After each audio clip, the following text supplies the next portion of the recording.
Millat fidoyilari.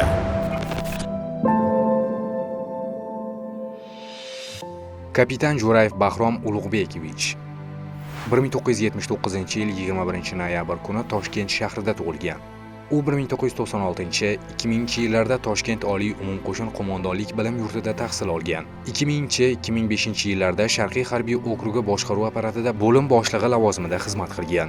2005-yil 13-may kuni Andijon shahrining Cho'lpon prospektida ekstremistik qurollangan jinoyatchilar to'dasi tomonidan garovga olingan odamlardan tirik devor qilib o'q otib, harbiy xizmatchilarga yaqinlashib kela boshlagan. Kapitan Bahrom Jo'rayev o'z hayotini xavf ostiga qo'yib, jinoyatchilardan qurollarni topshirishi va garovga olinganlarni qo'yib yuborishlarini qat'iy talab qiladi. Biroq jinoyatchilar ayovsiz o't ochadi va kapitan Bahrom Jo'rayev jarohat oladi.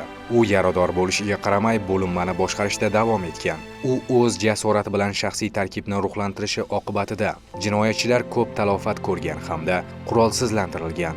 Garovdagilar ozod qilingan. Kapitan Bahrom Jo'rayev olgan jarohatlar oqibatida qahramonlarcha halok bo'lgan. O'zbekiston Respublikasi Prezidentining tegishli farmoniga muvofiq marhum kapitan Bahrom Jo'rayev 2-darajali shon-sharaf ordeni va esdalik nishonlari bilan taqdirlangan. U o'qigan 209-sonli umumiy o'rta ta'lim maktabiga qahramonning byusti o'rnatilgan. Vatan millat fidoyilarini unutmaydi. Ularning xotirasi qalbimizda mangu yashaydi.